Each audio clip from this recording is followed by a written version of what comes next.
I always thought my parents loved us equally. I mean, we were twins. Same DNA, same birthday, same everything. But at graduation, standing there in my cap and gown, I learned the truth. My sister Mia got a fully paid trip to Europe. 14 days, 5 countries, first-class flights. Mom hugged her tight, tears streaming down her face, and said, "You deserve the world, sweetheart." Then they handed me a $10 gift card to a coffee shop and a lecture about learning gratitude. I smiled. Said thank you. And that night, I packed everything I owned and left. If you're enjoying this so far, don't forget to like the video and watch till the end. I'd love to hear your thoughts. The graduation ceremony was beautiful. Our high school went all out. White chairs lined up on the football field. Flowers everywhere. The sun was setting, painting everything gold and pink. I sat next to Mia in the alphabetical seating. Emma and Mia Carter, side by side like always. She kept squeezing my hand, both of us grinning like idiots. We'd made it. 4 years of hell, and we'd actually made it. After the ceremony, families gathered on the lawn. Everyone taking photos, crying, laughing. Dad found us first. He had this big smile on his face, the kind he only wore on special occasions. Mom was right behind him, clutching 2 gift bags. One was huge, wrapped in expensive silver paper with a perfect bow. The other was small. Barely bigger than my hand. Plain white bag from the drugstore. I didn't think anything of it at first. Maybe they'd split one big gift between 2 bags. Maybe the small one was just a card and the real gift was something they'd give us at home. I was naive like that. Still believed in fairness. Still believed my parents saw us the same way. Mom handed the big bag to Mia first. My sister's eyes lit up like a kid on Christmas morning. She tore into it, tissue paper flying everywhere. Then she pulled out the envelope. Her hands were shaking as she opened it. I watched her face change. Confusion, then shock, then pure joy. She screamed. Actually screamed right there on the lawn. Oh my God. Oh my God. Europe? You got me a trip to Europe? Mom was crying now. Happy tears. She pulled Mia into this tight hug, rocking her back and forth. You've worked so hard, baby. You deserve this. You deserve the world. Dad was grinning, his chest all puffed out with pride. 2 weeks, 5 countries. We've got everything planned. Hotels, tours, spending money. All you have to do is pack your bags. Mia was sobbing into Mom's shoulder. Thank you. Thank you so much. This is the best thing ever. I stood there smiling. Genuinely happy for her. Mia had worked hard. She'd gotten straight A's, been class president, volunteered at the hospital every weekend. She was amazing. If anyone deserved a trip to Europe, it was her. I figured my gift would be something different but equivalent. Maybe a car. Or money for college. Something that showed they were proud of me too. Then Mom turned to me. She was still wiping tears from her face, still glowing with pride over Mia's reaction. She handed me the small white bag. The drugstore bag. I took it, my smile starting to feel a little forced. Inside was a gift card. $10 to the coffee shop near our house. And underneath it, a card. I opened the card. Mom had written inside in her neat handwriting. Emma, we hope you'll use this time to reflect on what really matters. Material things aren't everything. Learn to be grateful for what you have. Love, Mom and Dad. I read it twice. 3 times. The words weren't making sense. I looked up at my parents. They were both watching me expectantly. Like they'd given me something profound. Something meaningful. A $10 gift card, I said. My voice sounded strange. Flat. It's not about the money, Mom said. She had this gentle, patient tone. The one she used when she was trying to teach me a lesson. It's about gratitude, Emma. You've always struggled with entitlement. We thought this would be a good opportunity for you to learn that happiness doesn't come from things. My brain was trying to catch up. Entitlement? Dad nodded. You've always expected everything to be handed to you. Mia works hard for what she gets. She earns it. We want you to understand the value of earning things too. I looked at Mia. She was still holding her Europe itinerary, but now she looked uncomfortable. Guilty. She opened her mouth like she wanted to say something, but Mom cut her off. Mia's earned this trip through years of hard work and dedication. When you put in that kind of effort, you'll receive those kinds of rewards too. The thing is, I had worked hard. Maybe not straight A's like Mia, but solid B's while working 20 hours a week at the grocery store to save for college. Mia didn't have a job. Didn't need one. Mom and Dad paid for everything for her. Her car, her gas, her clothes, her college application fees. I'd paid for all of that myself. With money I'd earned. But standing there on that lawn, surrounded by happy families, I didn't say any of that. I just smiled. Thank you, I said. I really appreciate it. Mom looked satisfied. Like I'd finally learned the lesson she'd been trying to teach me. She kissed my forehead. That's my girl. I knew you'd understand. We took family photos. Me and Mia in our caps and gowns. All four of us together. In every single photo, I'm smiling. You'd never know. You'd never know that my heart was breaking into pieces so small I didn't think I'd ever be able to put them back together. The party at our house was worse. All our relatives were there. Aunts, uncles, cousins, grandparents. Everyone gathered around Mia while she showed off her trip itinerary. Paris, Rome, Barcelona, Amsterdam, London. Everyone oohing and awing. Mom kept saying how proud she was. How Mia deserved every bit of this. How hard work pays off. No one asked about my gift. No one asked what I got. It was like I wasn't even there. I stood in the corner of our living room, holding my stupid $10 gift card, invisible. Uncle Tom cornered me by the punch bowl. So what are your plans now, Emma? Community college? State university, I said. I got accepted with a partial scholarship. He nodded, barely listening. That's nice. Mia got into that fancy private school, right? Full ride? That girl's going places. Yeah, I said. She is. I made it until 9 o'clock. Then I went upstairs to my room and locked the door. I sat on my bed in the dark, still wearing my graduation dress. My phone buzzed. Text from Mia. You okay? Sorry about earlier. Want to talk? I didn't respond. I just sat there, thinking. And the more I thought, the clearer everything became. This wasn't new. This wasn't sudden. I'd just been too blind to see it before. Or maybe too hopeful.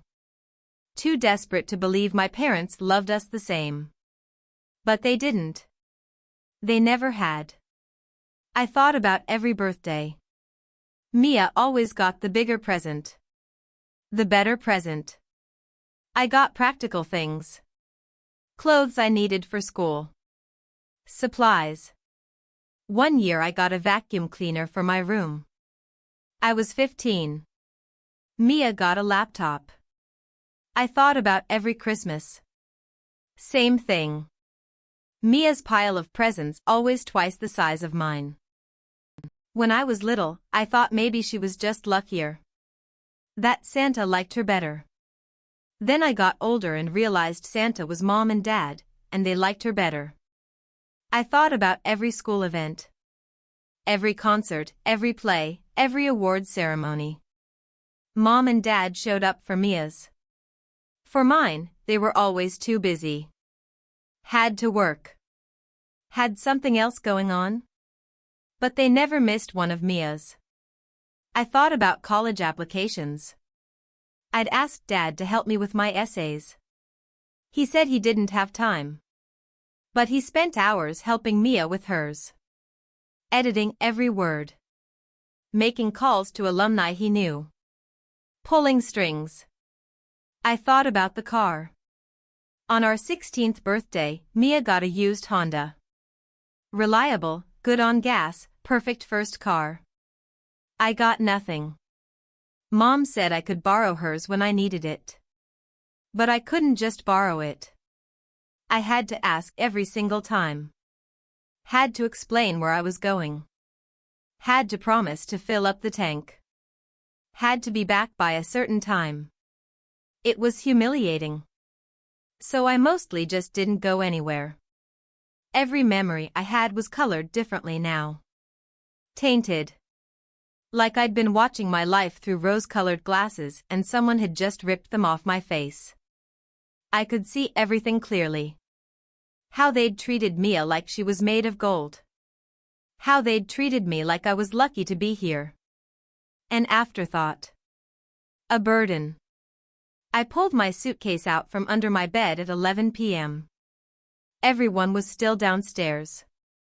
The party was winding down, but people were still laughing, still celebrating. I could hear Mia's voice, bright and happy. Mom's laugh. Dad telling some story about when we were kids. Probably a story about Mia. He never told stories about me. I packed methodically. Clothes, toiletries, laptop, phone charger. Important documents. Birth certificate, social security card, graduation diploma. I had $700 in cash saved up from work. It was supposed to be for textbooks. For my dorm room. Now it was my escape fund. My room looked empty with everything packed. Bare walls. Stripped bed. I'd taken down all my posters, my photos, everything that made it mine. It looked like a guest room now. Impersonal. Like I'd never been here at all. I wrote a note. Short. Simple. Left it on my desk. Thank you for everything. I won't be a burden anymore. Emma. I waited until midnight. Until the house was quiet. Until I could hear Dad snoring from the master bedroom down the hall. Then I picked up my suitcase and my backpack and I walked down the stairs for the last time.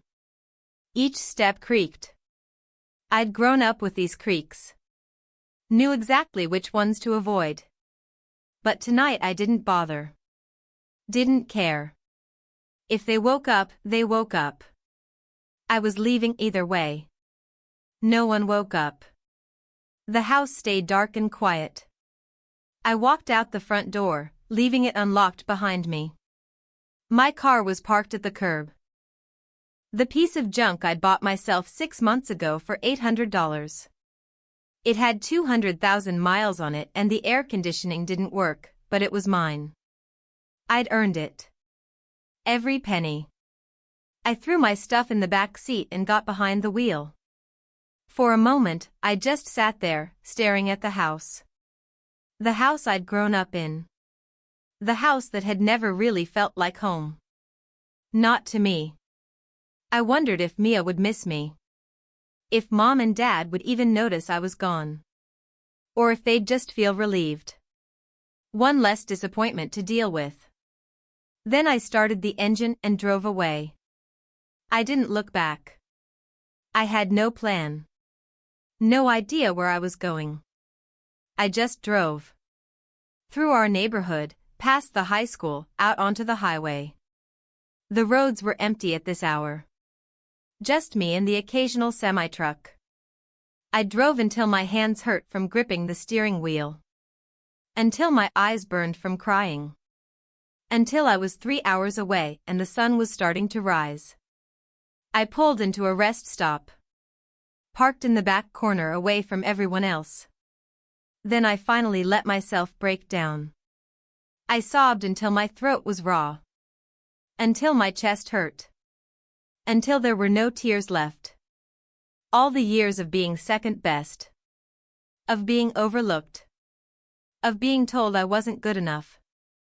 It all came pouring out. When I was done, I felt empty. Hollowed out. But also lighter somehow. Like I'd been carrying a weight I didn't even know was there and now it was gone. My phone had been buzzing for the past hour. I'd been ignoring it. Now I looked. 37 missed calls. 62 text messages. All from Mia. A few from Mom and Dad. Mia's text started around 7 a.m. Emma, where are you? Mom found your note. Everyone's freaking out. Please answer. I'm worried. Whatever happened yesterday, we can fix it. Just come home. Please. Mom's text was different. Just one message. This is extremely selfish and dramatic. Come home immediately. We need to discuss your attitude. Dad's text was worse. You're being ridiculous. After everything we've done for you. After everything we've given you. This is how you repay us? I turned off my phone. I didn't have the energy for this. Didn't have the energy to defend myself. To explain. To justify my existence. I slept in my car for a few hours. When I woke up, it was almost noon and I was starving. I counted my cash. $700 wasn't going to last long. I needed a plan. Needed a place to stay. Needed a job. I drove to the nearest city. Found a cheap motel that rented rooms by the week. The guy at the front desk didn't ask questions. Just took my cash and handed me a key. Room 214. Second floor, facing the parking lot. The room was exactly what you'd expect. Stained carpet, thin walls, suspicious smell. But it was mine. $30 a night. I could afford a week while I figured things out. I spent the afternoon walking around the city. It was bigger than my hometown. More anonymous. I could disappear here. Start over. Be whoever I wanted to be. The thought was terrifying and exhilarating at the same time. I found a diner that was hiring. The sign in the window was handwritten, the edges curled from sun damage. I went inside. The place was half full, the lunch rush winding down. A woman in her 50s stood behind the counter. She had gray hair pulled back in a ponytail and tired eyes. Help you? She asked. I saw your sign. About hiring. She looked me up and down. Took in my wrinkled clothes, my exhaustion. You 18? Yes, ma'am. Graduated yesterday, actually. Experience? 2 years at a grocery store. Cashier, stock, customer service. She nodded. I need someone for the evening shift. 5 p.m. to 1 a.m. 5 days a week. $7.25 an hour plus tips. Cash paid daily. I'll take it. She smiled for the first time. I'm Betty. I own this place. What's your name? Emma. You from around here, Emma? No, ma'am. Just moved. She didn't push. Just handed me an apron. You start tonight. Be here at 4:30. I'll train you. That easily, I had a job. It wasn't much, but it was something. It was mine. I worked that night. And the next night. And the night after that. The work was hard. Endless orders, impatient customers, heavy trays, burning coffee pots. My feet hurt. My back hurt. I came home every night smelling like grease and coffee and exhaustion. But I'd never felt more accomplished. Every dollar in tips was mine. I'd earned it. No one could take it away. No one could tell me I didn't deserve it. Betty was good to me. Didn't ask questions about why a fresh high school graduate was living alone in a motel and working full-time at a diner. Just taught me the ropes, split the good shifts with me, made sure I ate. Some nights, when the diner was slow, she'd tell me about her life. Her kids. Her ex-husband. How she'd started this place from nothing 20 years ago. You remind me of myself at your age, she said one night. We were closing up, wiping down tables. Running from something. Trying to prove you're worth something. I'm not running, I said automatically. She gave me a look. Honey, we're all running from something. Question is whether you're running towards something too. Or just running. I didn't have an answer for that. A week went by. Then 2. I stopped checking my phone. Stopped reading the messages. There were hundreds now. Mia begging me to come home. Mom and Dad alternating between anger and what they probably thought was concern. Relatives I barely knew reaching out. Everyone had an opinion about what I should do. No one seemed to care about why I'd left in the first place. I found a better apartment. Nothing fancy, but better than the motel. Studio on the 3rd floor of an old building downtown. $400 a month plus utilities. The landlord was an old guy named Frank. He took one look at me and my sad little collection of belongings and cut me a deal on the security deposit. Pay me when you can, he said. I trust you. I wanted to cry. A stranger trusted me more than my own parents ever had. I furnished the apartment slowly. Thrift store finds. Things people left on the curb with free signs. A mattress, a lamp, a small table, 2 chairs.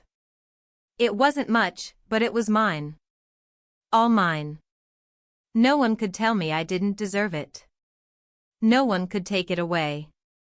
I enrolled in community college for the fall semester. Used my savings. Applied for financial aid. Declared myself independent. It was harder without my parents' information, but I made it work. I'd be taking 4 classes while working full-time. It would be hell, but I'd manage. I had to. One night, about a month after I'd left, Mia showed up at the diner. I was wiping down table 7 when I looked up and there she was. Standing in the doorway. She'd lost weight. Had dark circles under her eyes. Her hair was pulled back in a messy ponytail and she was wearing sweats. I'd never seen Mia look anything less than perfect. We stared at each other across the diner. Betty noticed. Friend of yours? My sister. Want me to kick her out? I almost said yes. But I shook my head. It's fine. Mia walked over slowly. Sat down at my table. Hi. Hi. You're hard to find. I've been looking for weeks. I didn't want to be found. She flinched. I know. I needed to see you. To make sure you were okay. I'm fine. Emma, how'd you find me? I hired a private investigator. Took him 2 weeks. Of course she did. That must have been expensive. Dad paid for it. I laughed. I couldn't help it. The sound came out bitter and harsh. Of course he did. Paying people to find me, but wouldn't pay for my college applications. That tracks. That's not fair. Isn't it? Mia looked down at the table. Traced a pattern in the fake wood grain with her finger. I didn't know. About graduation. About the gifts. Mom and Dad told me they were giving you money for college. That's what they said. I didn't know about the gift card until you'd already left. Would it have mattered? Yes. She looked up at me. Her eyes were wet. Of course it would have mattered. I would have said something. I would have stopped them. But you didn't. You never do. You just let them treat me like garbage while you soak up all the praise. All the love. All the everything. That's not true. It is true. You know it is. You've always been the favorite. Always. And you've never once stuck up for me. Never once told them they were being unfair. You just accepted it. Enjoyed it. I didn't know they were treating you differently. You thought what? That I just naturally got worse presents? That they just naturally paid more attention to you?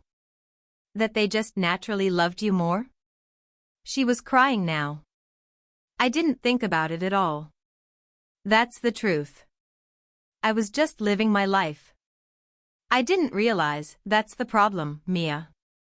You never realize. Because it doesn't affect you. You're golden. Perfect. Can do no wrong.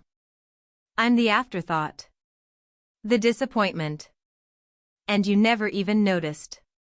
Betty appeared with coffee. Set 2 cups down. Looked at Mia. You want anything else? No. Thank you. Betty squeezed my shoulder. Went back to the counter. Gave us privacy but stayed close enough to intervene if needed. I loved her for that. Mia wrapped her hands around the coffee cup. They're worried about you. No, they're not. They're embarrassed. I made them look bad. Leaving like that. They don't actually care if I'm okay. They just want me to come back so they can save face. That's not, did they report me missing? She hesitated. No. Did they call the police? File a report? Do anything that actual worried parents would do? You're 18. You left a note. They said I was being dramatic. I know. I got the texts. Emma, please. Just come home. We can fix this. There's nothing to fix. This is who they are. Who they've always been. I just finally woke up and saw it. What about me? What about us? We're twins. We're supposed to be a team. You were never on my team, Mia. You were always on theirs. That hurt her. I could see it. Part of me felt guilty. The other part felt satisfied. Let her hurt. Let her feel a fraction of what I've felt my whole life. I'm going to Europe next week, she said quietly. I tried to cancel it. Told them I wouldn't go unless you came home. But they said I was being manipulated by you. That I shouldn't let your drama ruin my opportunities. Of course they did. I don't want to go. Not like this. Not with everything so messed up between us. Then don't go. I already told them you always do what they want. What they expect. Maybe try doing what you want for once. She looked at me for a long moment. What do you want, Emma? I want to never speak to Mom and Dad again. I want to build a life where I'm not constantly reminded that I'm not good enough. I want to be happy. Actually happy. Not pretending. What about me? I sighed. I don't know, Mia. I don't know if we can have a relationship separate from them. I don't know if you even want that. Or if you just want me to come back so things can go back to normal. Things were never normal. I see that now. Little late. I know. I'm sorry. I'm so sorry. We sat in silence. The diner was almost empty now. Just a couple at the counter and an old man in the corner booth. The kind of silence between Mia and me felt different than it ever had before. Heavy. Permanent. Finally, she stood up. Pulled out her wallet. I should go. Mia, she put $300 on the table. I know you won't take money from them. But this is from me. From working last summer. It's yours. Please. I wanted to refuse. Wanted to push it back. But $300 was a lot right now. It was textbooks. It was rent. It was groceries. It was breathing room. Thank you, I said quietly. She nodded. Started to leave. Then turned back. I meant what I said. About not knowing. About not realizing. I know that doesn't fix anything. I know I should have noticed. Should have done something. But I do love you, Emma. You're my sister. My twin. And I miss you. Then she left. I watched her walk to her car through the diner window. The car Mom and Dad bought her. She sat in the driver's seat for a long time before starting the engine. I wondered what she was thinking. If she was crying. If she was angry at me or at them or at herself. I picked up the $300. Held it in my hands. It felt heavier than it should. Betty came over. Started collecting the cups. That looked intense. Yeah. You okay? I don't know. She sat down across from me. Where Mia had been. You don't have to know right now. That's okay too. She's going to Europe next week. The trip my parents gave her for graduation. And you're still here. Yeah. Does that bother you? I thought about it. Really thought about it. No. I don't think it does. I don't want what she has. I never did. I just wanted to be seen. To be valued. And she is and I'm not. But maybe that's okay. Maybe I don't need them to value me. Maybe I can just value myself. Betty smiled. There you go. Now you're learning. I worked the rest of my shift. Went home to my tiny apartment. Lay on my mattress on the floor staring at the ceiling. Thought about Mia in her childhood bedroom. Packing for Europe. Thought about Mom and Dad downstairs. Relieved I was gone. Not having to pretend anymore that they loved both their daughters equally. And I realized something. I didn't need their love. I'd spent my whole life trying to earn it. Trying to be good enough. Smart enough. Accomplished enough. But it was never about me. It was never about what I did or didn't do. They'd just decided. Early on. That Mia was worth their love and I wasn't. And nothing I ever did would change that. So I stopped trying. Stopped caring.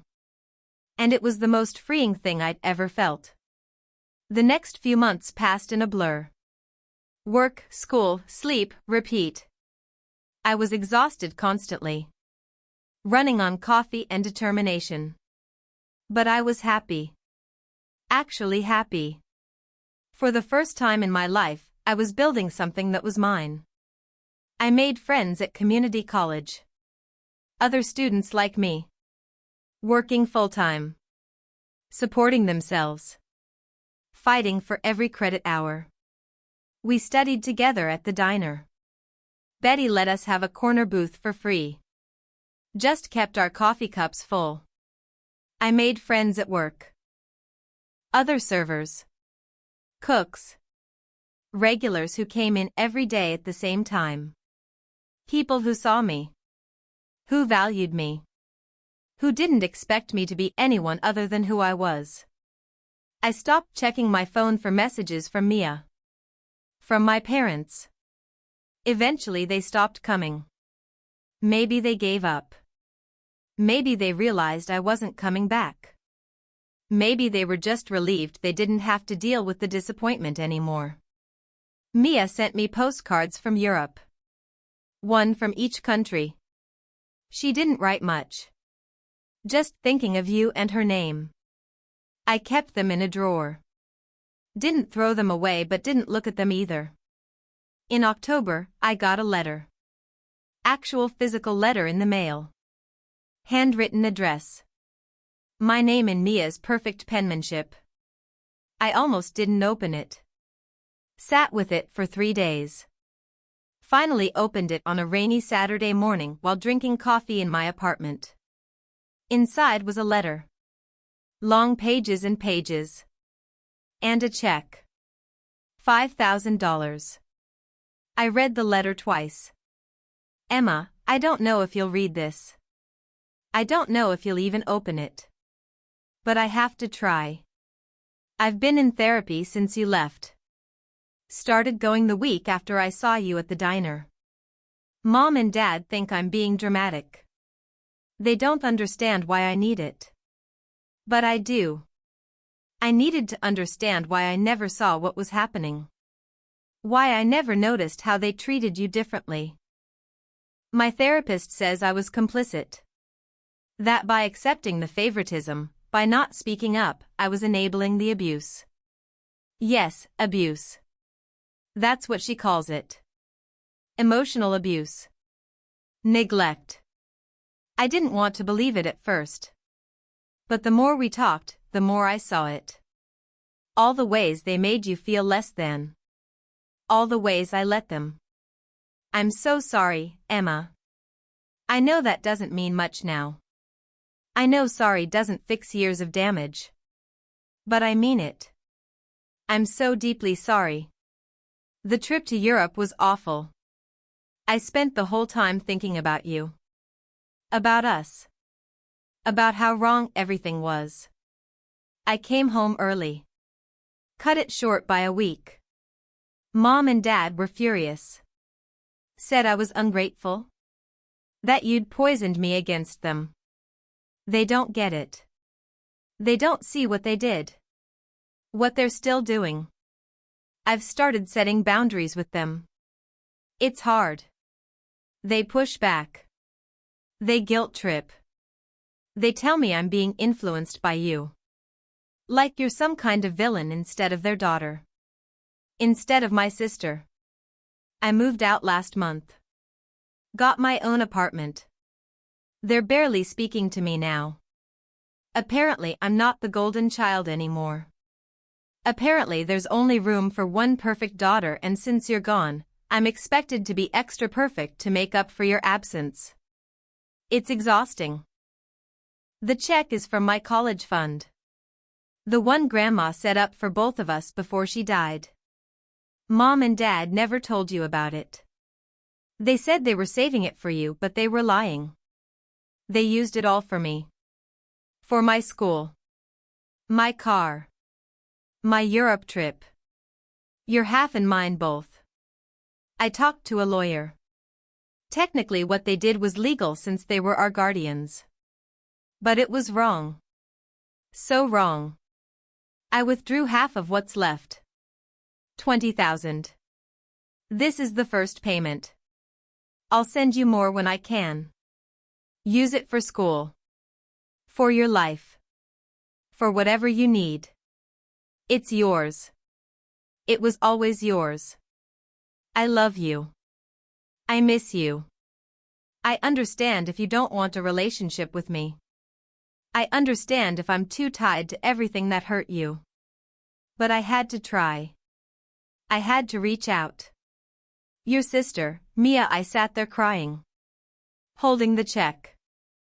$5,000. More money than I'd ever seen.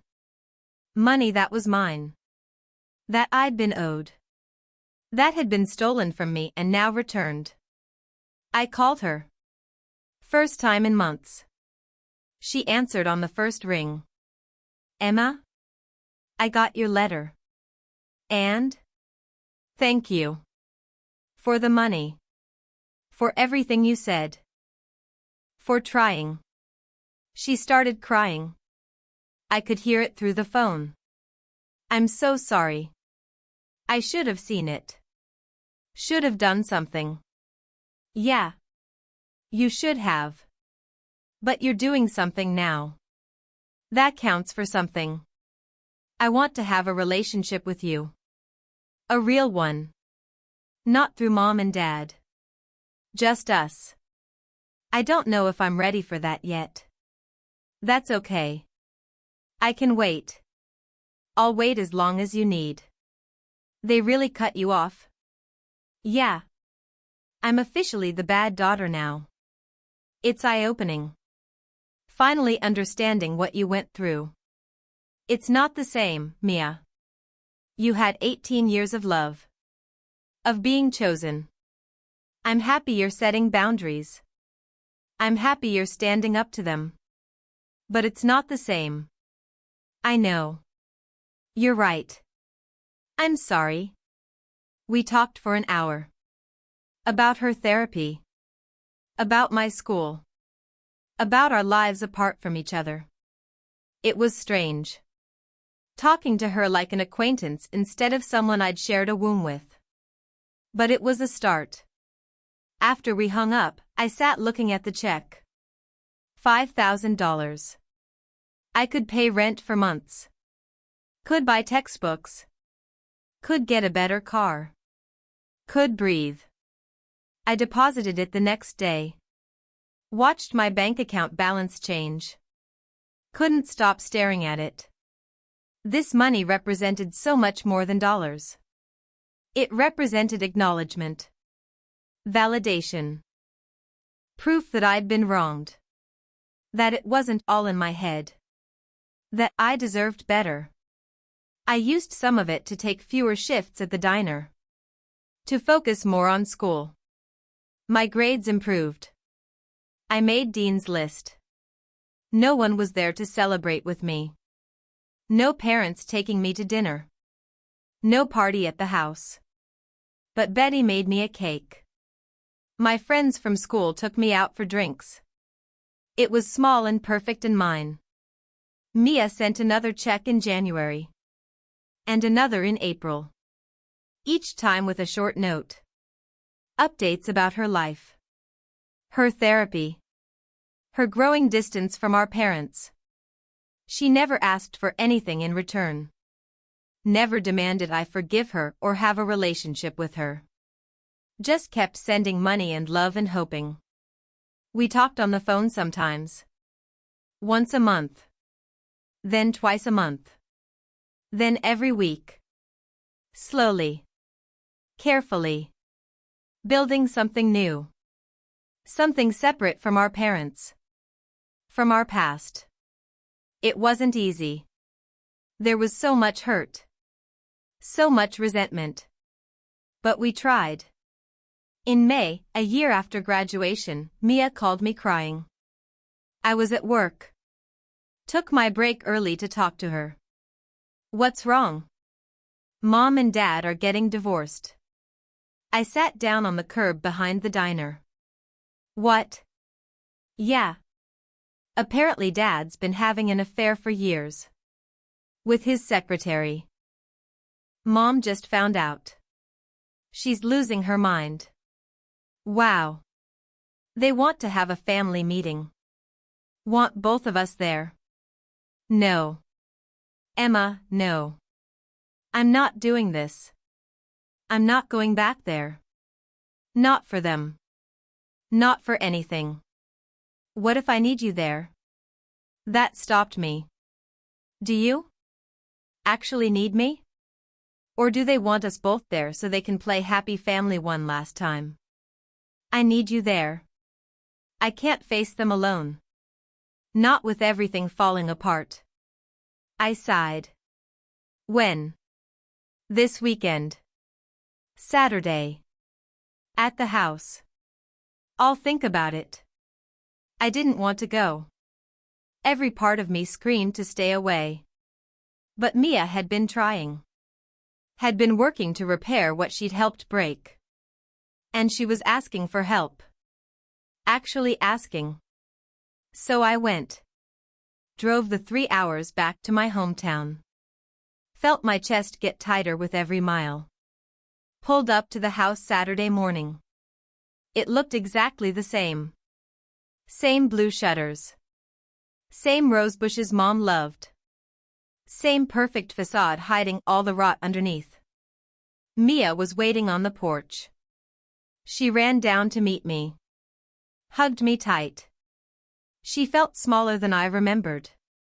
Thank you for coming. Don't thank me yet.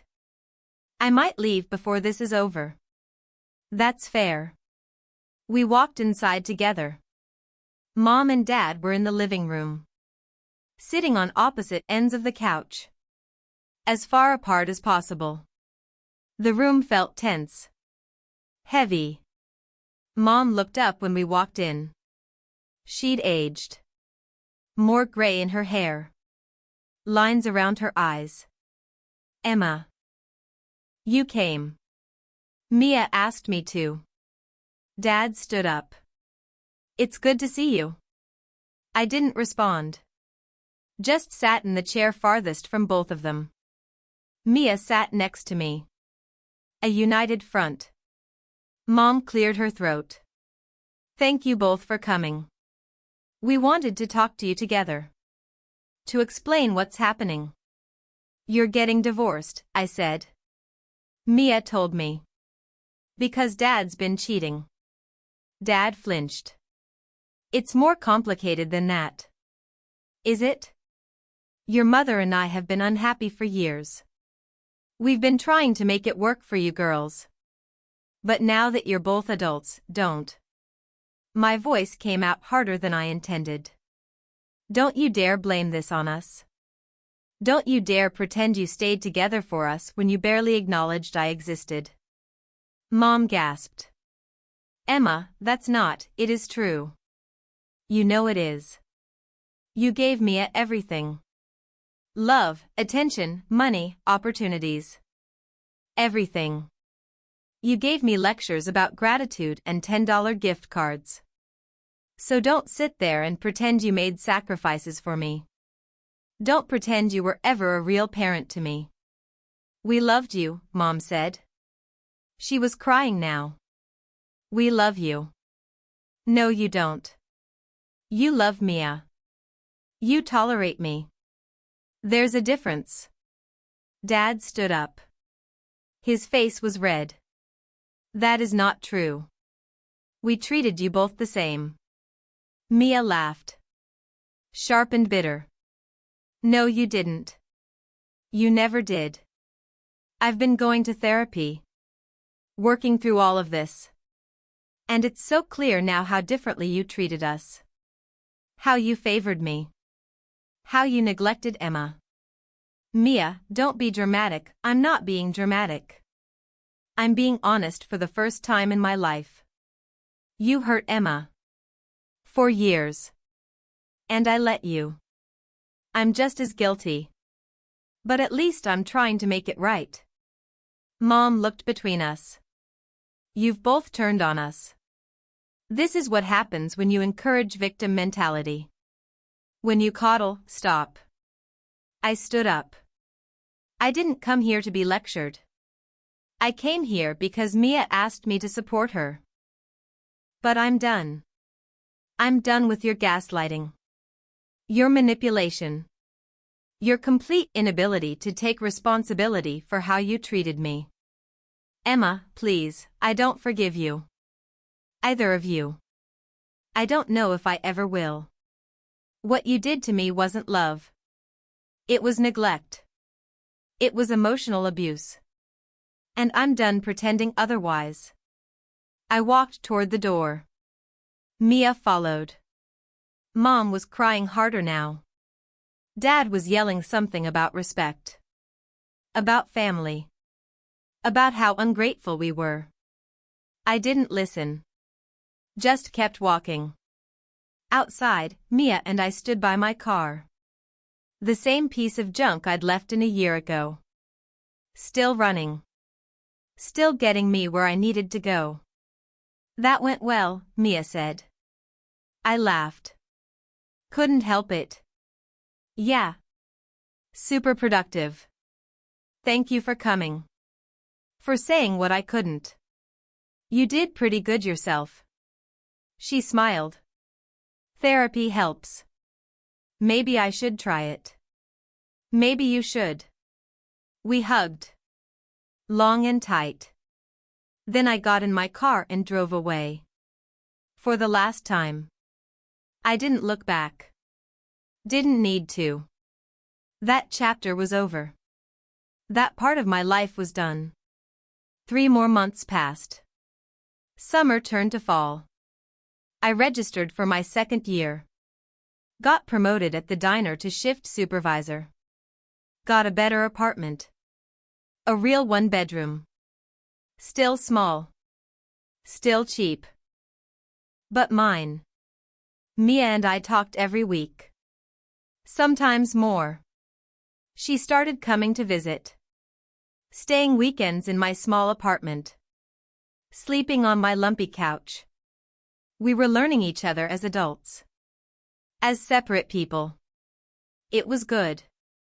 Strange but good. In November, I got a call from a lawyer. Grandma had passed away. My dad's mother. I barely knew her. She'd lived across the country. Visited once or twice when we were kids. But she'd left me something in her will. $50,000. The lawyer explained that Grandma had left equal amounts to both her granddaughters. She'd found out somehow about what my parents had done. About the college fund. About the favoritism. About everything. She'd called me apparently. Multiple times. But my number had been disconnected. She'd written letters. But I'd never gotten them. My parents must have intercepted them. So she'd made sure. In her will. That I got what I was owed. What I deserved. $50,000. Enough to finish my degree. Enough to start over completely. Enough to build the life I wanted. I called Mia crying. Did you know? About Grandma? Yeah. She called me before she died. Asked me to make sure you got the money. To make sure Mom and Dad didn't interfere. I've been working with her lawyer for months. You didn't tell me. I didn't want to get your hopes up if something went wrong. If they found a way to take it from you. But it's done. It's yours. Safe and protected. Thank you. Don't thank me. Thank Grandma. She saw what they did. She wanted to make it right. I used the money wisely. Paid off my car. Paid ahead on rent. Put the rest in savings for school. For the future. For security. For the first time in my life, I wasn't living paycheck to paycheck. Wasn't one emergency away from disaster. I could breathe. I graduated from community college with honors. Transferred to a state university. Got a partial scholarship. Used Grandma's money to cover the rest. Kept working at the diner part-time. Kept my apartment. Kept building my life piece by piece. Mia graduated from her fancy private school the same semester I graduated from my state university. We both got our bachelor's degrees.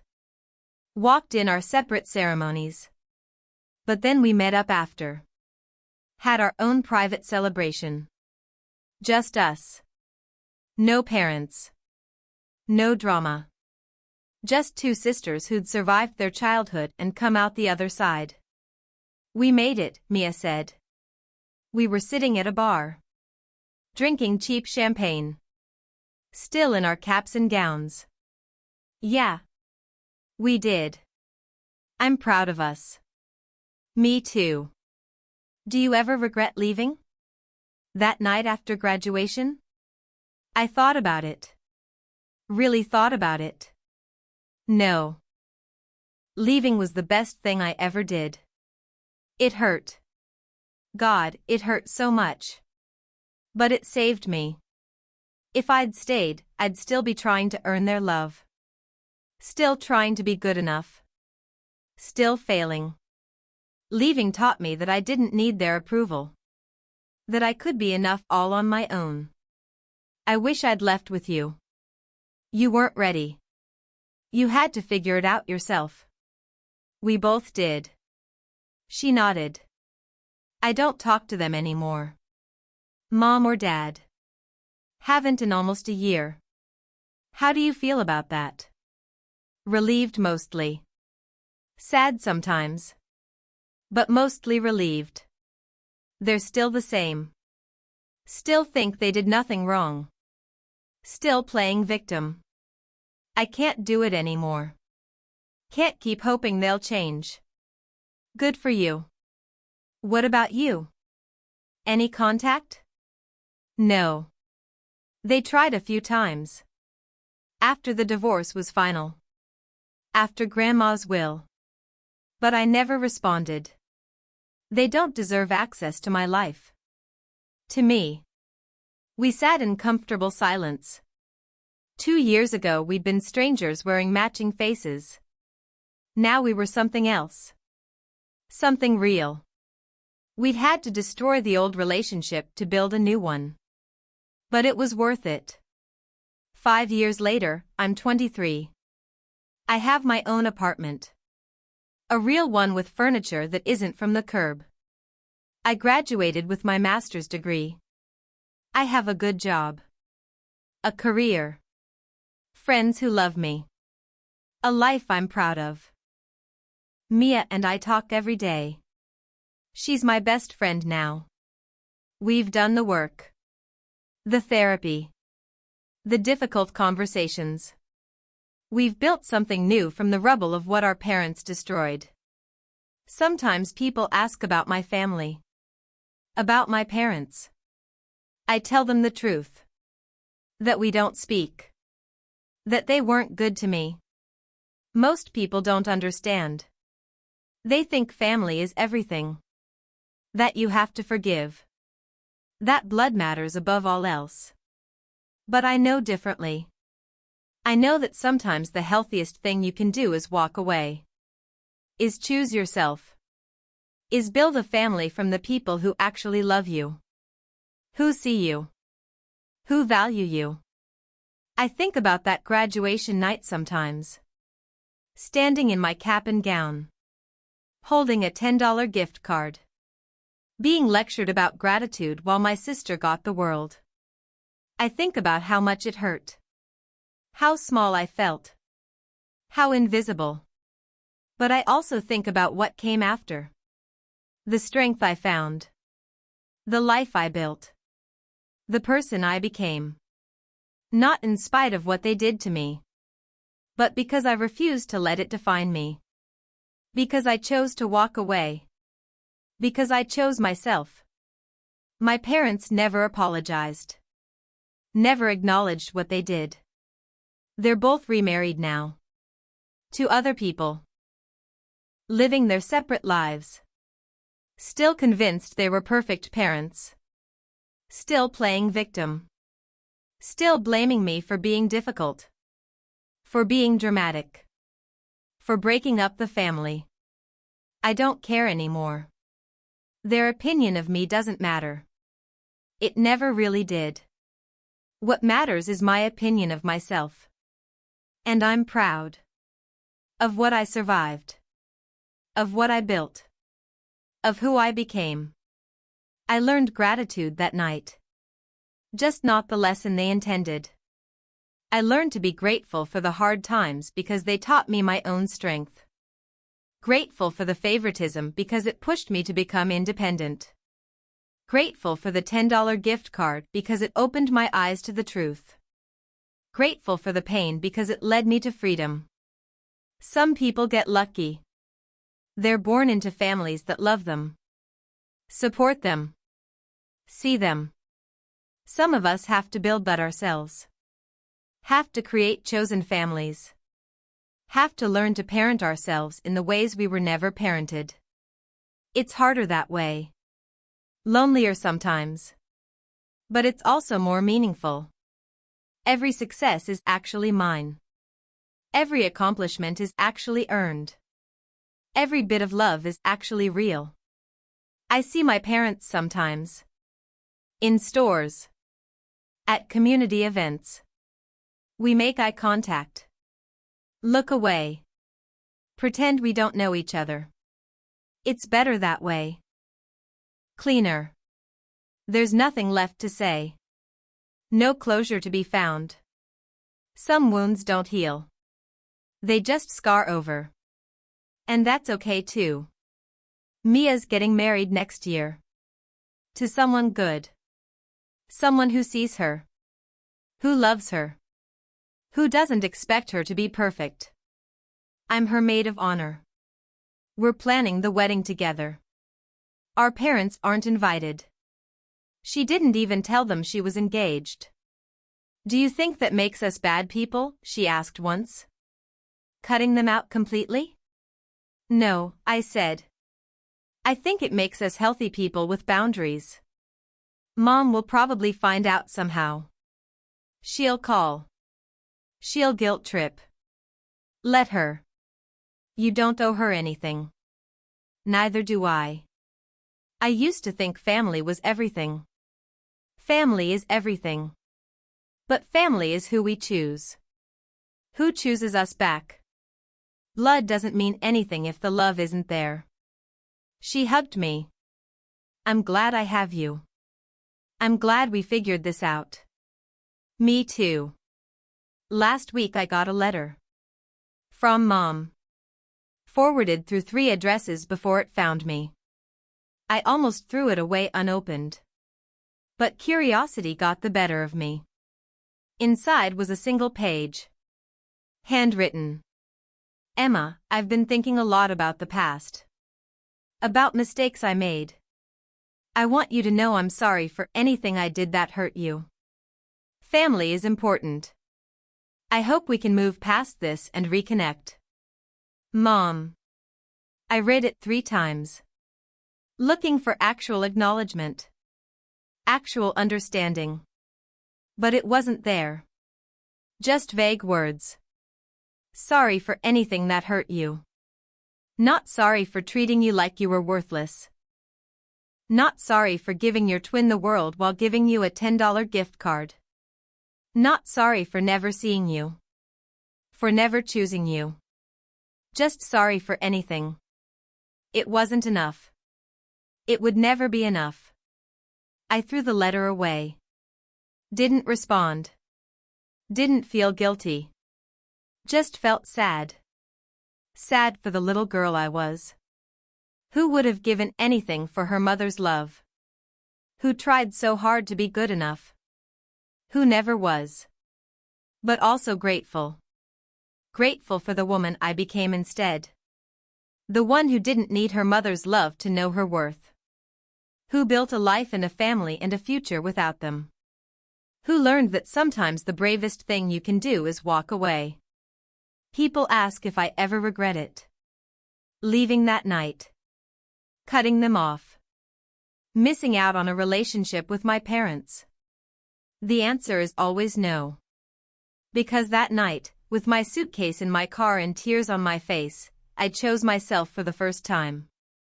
And I've been choosing myself every day since. That's the real lesson about gratitude.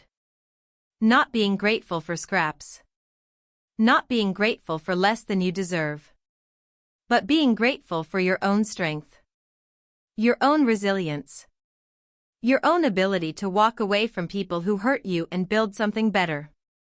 I'm 23. I have a good life. A full life. A life I'm proud of. A life I built from nothing. From $10 and a broken heart and the courage to leave. And that graduation night, as painful as it was, gave me the greatest gift of all. It set me free.